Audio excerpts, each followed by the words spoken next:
Now, when we have improved market system, it improves the economy. Unless, of course, Paul Yandoh mo na call school mko business near the so all bear for masters me masters me nyanya bi.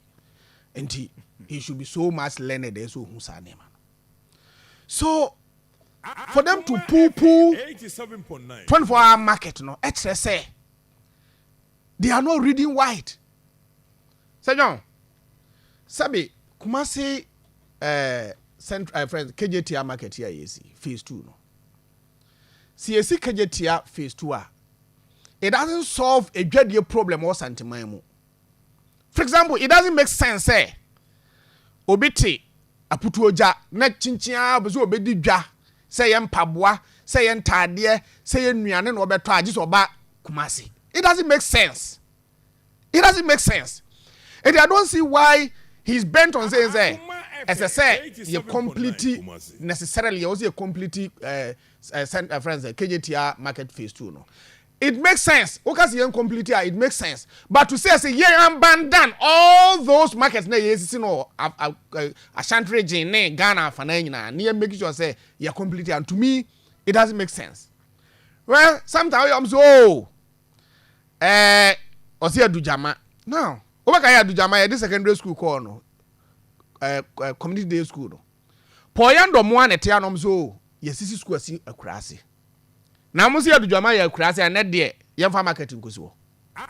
Mo se yakosi school e wa Dujama e ho ya akurase. Yakosi bi wo banka mo se ya akurase. Ukomia me offense man mu a asuo so. Offense no yesi bi wa asuo so. Eno so wo mo se e ho ya akurase. Na yesi market Dujama ya district capital city. Na nya ho ne yakosi school a mo se wo ya akurase. Na ne de amosi yam kogosi market o. Se John one ma omyema enye Paul eka wase o consultant nyo na kire ba bi marketing ko consultant nyo na kire where to cite a project consultant ni adwuma no. You see yen within the NDC 87.9 ya hwe for example say bia beba beba nso akọ konongo ne bia your market ho market ebumi you understand. Na se bia so there's another town in Konongo also open up ho dwade ekoso na se yase de 24-hour market no ho na de kwa. What is the problem? Must we necessarily yemfa your project developmental projects ni na yen center no within one area na? Look at the 1992 constitution. I think chapter 6, directive principle of state policy. A kasafa say, yeah, development.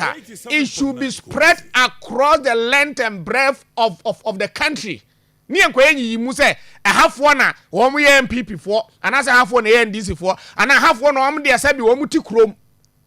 That is why rural development no and this ye buy ye make sure say electrification ye din kanea be ko mia eba ensu a ye de ko mia nti